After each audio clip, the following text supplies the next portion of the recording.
গাছের কথা পাথরে শুনে তুমি যাইয়া তুমি তোমার পালা কুত্তারে ডাকো না, তোমার কথা ঠিক আছে, কথা সত্য না মিথ্যা? এবার গাছকে বললেন তো বলতেছে একটু বলে দিবি, এই গাছ, ওকে রাসূল ডাকে। গাছ সেখান থেকে শিকড় উঠিয়া রাসূলের কদমে সিজদায় পড়ে গেল। সুবহানাল্লাহ। আরো কেদিন বলি ইয়া রাসূলুল্লাহ, আর সন্দেহ নাই, আর সন্দেহ নাই ইয়া রাসূলুল্লাহ, আমি কালিমা পড়ে মুসলমান হয়ে যাব, আমাকে ইসলামের ছায়াতলে আশ্রয় দান করেন। লা ইলাহা ইল্লাল্লাহ মুহাম্মাদুর রাসূলুল্লাহ। শুধু তাই না, জামে তিরমিজি শরীফের 3626, ওটা 3628, এটা 3626। এই হাদিসটা বর্ণনা করেন আমার রাসূলের কলিজার টুকরা জামাই, কলিজার টুকরা সাহাবী, ইসলামের চতুর্থ খলিফা নাম কি? হযরত মাওলানা শেরে খোদা আলী। তিনি বললেন আমার রাসূলের সাথে আমি মক্কার এক প্রান্তরে রাসূলের সাথে ঘুরতে বের হলাম। আমি দেখলাম জাবালুন ওয়ালা শাজারুন ইল্লা ওয়া হুয়া ইয়াকুলু আসসালামু আলাইকা ইয়া রাসূলুল্লাহ, আসসালামু আলাইকা ইয়া রাসূলুল্লাহ। আমি দেখলাম আমার হাবিবের সাথে তখন আমি পিছনে পিছনে হাঁটি, গাছ আমার রাসূলকে সালাম দেয়, পাথর আমার নবীকে সালাম দেয়। গাছে সালাম দেয়, পাথরে আমার রাসূলকে সালাম দেয়। ও দুনিয়ার জগতের মানুষেরা শুনো শুনো, ওই রাসূলের শান, যারা যত আশিক রাসূল, যারা আশিক ইলাহি, যারা আমার রাসূলকে জানের কলিজার থেকেও বেশি ভালোবাসে কি বাসে না? আমরা এই ভালোবাসা কিভাবে প্রমাণ হয়? আপনার ভালোবাসার মানুষ যে হয় তার সম্পর্কে যদি মিথ্যা কোনো কথা বলে বা কোনো কেউ গালিগালাজ করে, একটু কষ্ট লাগে না? আপনার একটা সাধারণ একটা ছেলে, তিনটা ছেলের মধ্যে একটা ছেলে আপনার প্রিয় ছেলে, ভালো ছেলে আছে না? এরকম হয়নি? দেখা যায় দুইটা আজে বাজে, একটা খুব ভালো, ওই ছেলেটাকে নিয়ে আপনি গর্ব করেন না? এখন কেউ যদি গালি দেয়, বলবো তুই গালি দিলে ওই দুইটার গালি দে, খবরদার আমার মাঝে মধ্যে গালি দিচ্ছে, ইয়ার কলিজার টুকরা। সুবহানাল্লাহ বলে। কেন বলে? তার প্রতি টান আছে।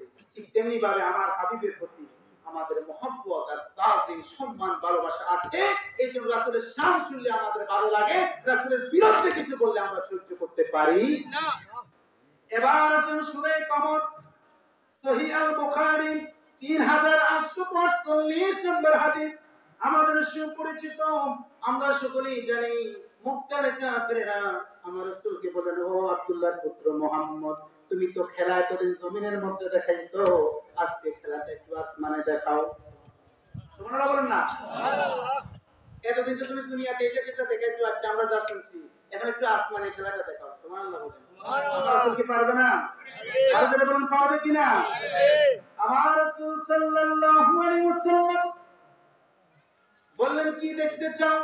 বল, আকাশে যে চন্দ্র আছে, চাঁদ আছে, তুমি যদি দুই টুকরা করে দেখাইতে পারো, আমরা কালিমা পড়ে মুসলমান হয়ে যাব। সুবহানাল্লাহ।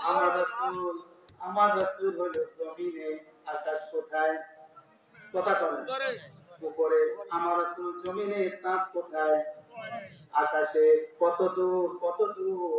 আমার রাসূল শুধু হাত মুবারক, আঙ্গুল মুবারক দিয়ে ইশারা করেছে, সাথে সাথে ওই চাঁদ বিখণ্ডিত হয়ে যায়।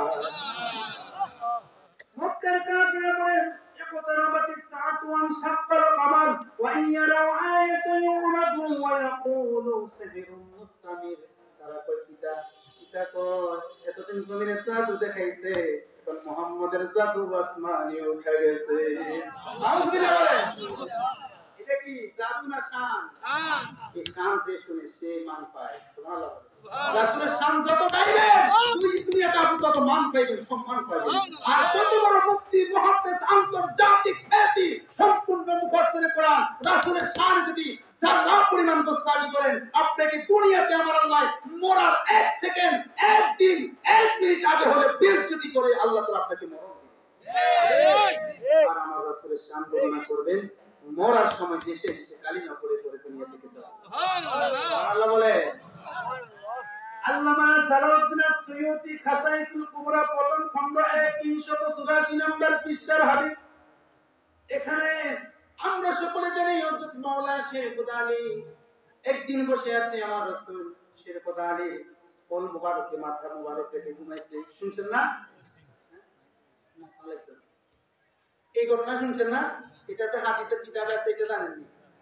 অনেক সময় আমরা অনেক শান বলি, শুনি, জানি, কিন্তু যখন রেফারেন্স দেওয়া হয় তখন আমাদের ইমানটা বাড়ি যায়। তো আমরা সুন্নিরা কোনো কিছু বানানো চুরানো দিক চলি না। আমরা আহলে সুন্নাত ওয়াল জামাত যারা, তরিকাপন্থী যারা, আমরা কোরআন এবং হাদিস থেকে মানি। সুবহানাল্লাহ বলুন। এখন আমার রাসূল আরাম করছে, এইদিকে আসরের নামাজ শেষ, সূর্য ডুবে গেছে। দেখেন আমার রাসূলের শান, আমাকে শানের ইশারাত বলছে। কি শান আমি বর্ণনা করব? সারা রাত না, সারা জীবন রাসূলের শান বর্ণনা করলে শেষ করা যাবে না। এবার মাওলা শরীফুল আলী কষ্ট পাই, হারে আসর নামাজ তো পড়লাম না। আবার চিন্তা করল, কি রে আসর নামাজ পড়বো, আসর নামাজ যার কারে পাচ্ছি, এই রাসূল তো আমার কথা। এখন আমার রাসূল যখন উঠলেন, আমার রাসূল জানেন কি না? কথা কয় না, জানেন কি না? তো জানিও তো এগুলা করছে। তো বলতেছে, আলী কি কোনো দুঃখ মনে আছে? ইয়া রাসূলুল্লাহ, নামাজ তো পড়বেন। ইয়া রাসূলুল্লাহ, কি বলেন, সূর্য তো ডুবে গেছে, আপনি পড়বেন? ইয়া রাসূলুল্লাহ, অবশ্যই আমি পড়তে চাই। আলী, ও আলী, দাঁড়িয়ে যাও, সূর্য উঠতেছে। সুবহানাল্লাহ। আয় সূর্য, আমার আলীর জন্য আবার উঠে যাও। আলী নামাজ পড়তে আবার ডুবিয়ে যাইবা। সুবহানাল্লাহ। কি শান আমার আল্লাহর রাসূল, কি বর্ণনা করব। শুধু তাই নয়, বদরের যুদ্ধের খাসাইসুল কুবরা প্রথম খণ্ড 337 নম্বর পৃষ্ঠা আল্লামা জালালউদ্দিন আসসুয়ুতি লিখেছেন, বদরের প্রান্তরে যুদ্ধে উমাইয়া ইবনে খালদ খুবাইব রাদিয়াল্লাহু তাআলা আনহুকে এমন ভাবে আঘাত করেছে, তার এই দুইটা বাহু আলাদা করেছে। দুইটা বাহু আলাদা হয়ে গেছে।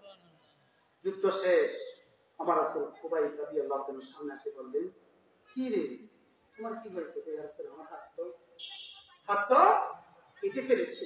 আমার রাসূল বললেন, যাও হাতটা নিয়ে আসো। সুবহানাল্লাহ বলবেন না? আমার রাসূল সুতো মোবারক লাগাইলেন, হাতটা দিলেন। খুবাইব রাদিয়াল্লাহু তাআলা বলে, আল্লাহ কি কসম, আমার আগে যে হাত ছিল, এখানে যত পাওয়ার ছিল, আমার হাবিব কাটা হাত জোড়া লাগাই দেওয়ার সাথে সাথে ওই দুই বাহুর মধ্যে আরো শক্তি বেড়ে গেছে। পাইবেন এরকম ডাক্তার। সাধারণ একটু কেটে যায়, একটু রোগের ভিতরে আঘাত লাগলে 5 সিলে দেরি দেয় না, 3 দিন যাই ড্রেসিং করতে হয়, তারপরে ভালো হতে দেরি হয়। আর আমার রাসূল, আমার প্রাণ প্রিয় রাসূল সুতু মোবারক লাগাই দিয়েছে, কাটা হাত জোড়া লেগে গেছে। সুবহানাল্লাহ। হযরত কাতাদা রাদিয়াল্লাহু তাআলা তিনি আমার রাসূলকে এইভাবে যুদ্ধের ময়দানে ঘেরাও করে ধরলেন, যাতে করে আমার রাসূলের শরীর মোবারকে একটা আঘাত না লাগে। সুবহানাল্লাহ। রাসূলকে এইভাবে ধরে রাখতেন, কাতাদার উপরে একটা দুটা না 97টা কোপ করেছে। তারপরে রাসূলকে হাত থেকে ছাড়েন নাই, ওনার দুটি চোখ উপরে ফেলে দেওয়া হয়েছে। দুটি চোখ কি করে দিয়েছে? বের করে দিয়েছে। বের করে দেওয়ার পর যখন যুদ্ধ শেষ, আমার হাবিব বললেন, কাতাদা, তোমার চোখ উঠে গেছে। দেখেন কি আমার রাসূলের সাহাবীরা রাসূলকে কেমন ভালোবাসতেন। এত কষ্টের পরে রাসূলকে বুক থেকে সরাই নাই। আমার রাসূলকে বলেন, ইয়া রাসূলুল্লাহ, আমার তো চোখ উঠে ফেলেছে। আমার রাসূল বলেন, চোখগুলা নিয়ে আসো। আমার রাসূল আবার এই উঠে গেলা চোখ আমার রাসূল সুতো মোবারক লাগাই দিয়েছে। কাতাদা বললেন, ইয়া রাসূলুল্লাহ, আগে আমি যা দেখতাম এখন আরো স্পিড বেড়ে গেছে। সুবহানাল্লাহ। এখন আরো কি বেশি বেড়ে গেছে স্পিড। এরকম ডাক্তার আসেনি দুনিয়া। আরে ভাই, এমন ডাক্তার, আমার রাসূল তো ডাক্তারেরও ডাক্তার, বিজ্ঞানীদেরও বিজ্ঞানী, এমন রাসূল। সুবহানাল্লাহ বলে। সহিহ আল বুখারী 189 নম্বর হাদিস।